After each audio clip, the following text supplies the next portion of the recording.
Halo semuanya, selamat datang di panduan kita kali ini.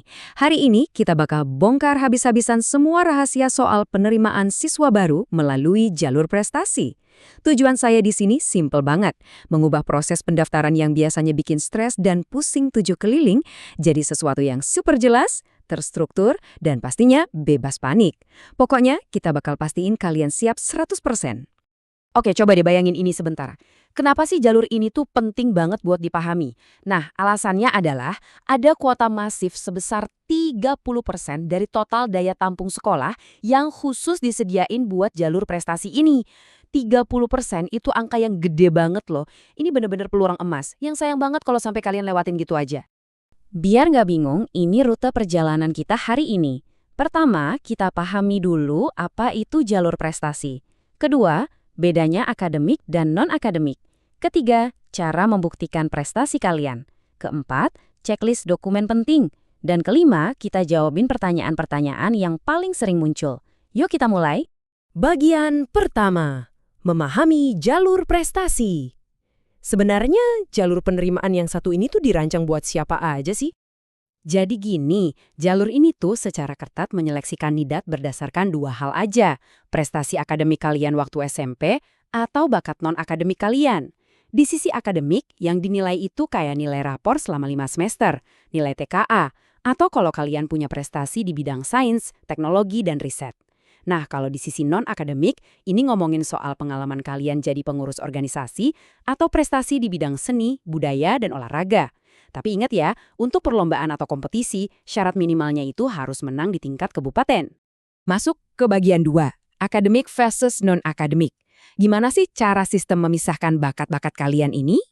Biar gampang ngebayanginnya, coba pikirin dua kotak yang berbeda buat nyocokin di mana kekuatan kalian sebenarnya. Kotak pertama, jalur akademik. Ini fokusnya benar-benar ke hasil belajar formal dan IQ. Mikirnya kayak olimpiade sains, kompetisi matematika, atau lomba karya ilmiah. Terus, di kotak kedua ada non-akademik. Nah, di sini fokusnya lebih ke kecerdasan emosional atau EQ dan pengembangan diri di luar kelas. Ini tuh tempatnya buat para juara olahraga, seniman, jagoan coding, jago debat, dan tentu aja para pemimpin muda. Ngomong-ngomong soal pemimpin muda, penting banget buat dicatat kalau prestasi non-akademik itu bukan melulu soal bawa pulang piala kejuaraan loh. Kalau kalian pegang peran penting atau jadi anggota aktif di kepengurusan organisasi sekolah, itu nilainya tinggi banget. Mulai dari OSIS, Pramuka, Paskibra, PMR, sampai PIKR. Jadi, pengalaman organisasi kalian itu dihitung sebagai prestasi yang super valid di sini. Lanjut ke bagian 3, membuktikan prestasi Anda. Punya segudang prestasi emang keren banget, tapi gimana sih aturan mainnya buat ngebuktiin itu semua secara sah ke panitia? Nah, ini poin krusialnya. Tolong perhatiin rentang waktu penerbitan dokumen kalian. Bukti prestasi, entah itu sertifikat, piagam, atau surat keputusan, wajib banget diterbitkan paling cepat 6 bulan dan paling lama 3 tahun sebelum tanggal pendaftaran SPMB. Cek lagi deh tanggal di sertifikat kalian sekarang juga, karena kita nggak mau kalian gagal cuma gara-gara sertifikatnya udah kadaluarsa atau malah terlalu baru. Saya juga harus ngasih peringatan yang agak tegas di sini ya. Tolong, jangan pernah sekali-kali kepikiran buat malsuin dokumen apapun. Aturannya udah jelas banget nih, pemalsuan bukti prestasi bakal langsung dapat sanksi diskualifikasi tanpa ampun. Integritas itu harga mati teman-teman. Tapi tenang, ada satu pengecualian penting nih. Buat kalian yang mau daftar lewat jalur Hafidz Quran, mungkin ada yang bingung karena nggak pernah ikut lomba. Jangan khawatir, kalian nggak butuh sertifikat juara kok. Kalian cuma perlu minta dan lampirin surat keterangan resmi yang dikeluarin sama pesantren atau madrasah tempat kalian belajar. Sesimpel itu. Oke, kita sampai di bagian 4, dokumen pendaftaran penting. Siapin map kalian, karena kita bakal bahas tuntas apa aja yang wajib dikumpulin.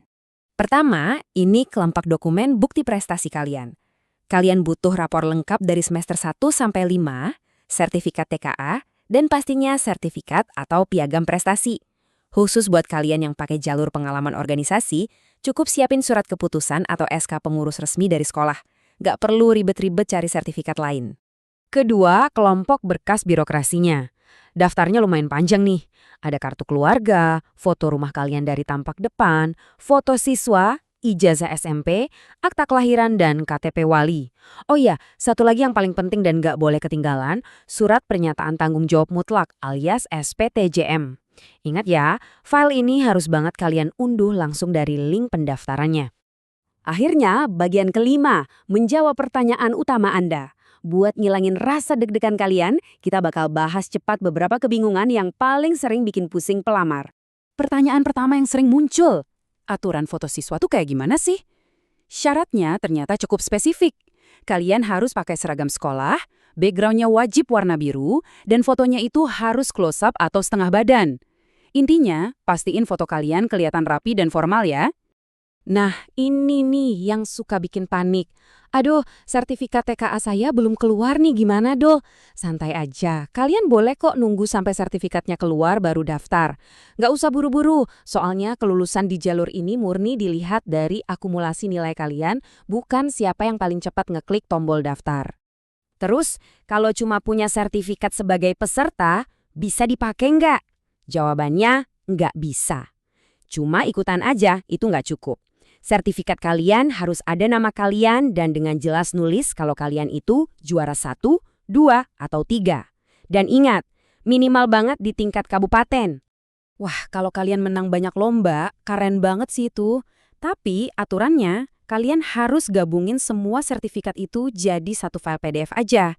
Saran saya, susun deh dari yang tingkatannya paling tinggi. Misalnya, dari tingkat nasional di halaman pertama, terus turun ke provinsi, dan terakhir kabupaten. Ini bakal ngebantu banget panitia pas lagi ngecek dokumen kalian.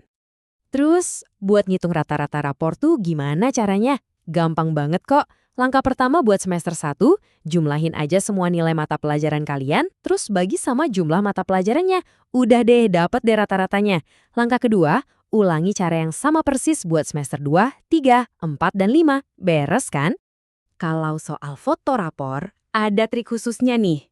Pertama, foto dulu halaman identitas kalian. Abis itu, foto halaman-halaman yang emang ada nilainya aja. Halaman yang kosong melompong atau halaman pengantor, nggak usah ikut difoto ya, biar filenya nggak kegedean. Nah, ngomongin soal file kegedean, ini pertanyaan terakhir. Kenapa file sering gagal di-upload? Cek dua hal ini. Pertama, pastiin internet kalian lagi lancar dan stabil. Kedua, cek ukuran file kalian. Sistem itu otomatis bakal nolak mentah-mentah file yang ukurannya lebih dari 2 MB. Jadi kompres dulu ya kalau kebesaran. Nah, semua aturannya udah kita bedah habis-habisan. Dan daftar dokumen kalian juga udah siap. Sekarang, pertanyaan terpentingnya, prestasi luar biasa apa nih yang bakal kalian pakai buat ngeklaim kursi di kuota 30% tadi? Kesempatannya udah di depan mata. Yuk, segera siapin PDF-nya, kumpulin dokumennya, dan kejar impian kalian. Terima kasih udah dengerin panduan kita kali ini. Sukses buat pendaftarannya dan terus semangat ya!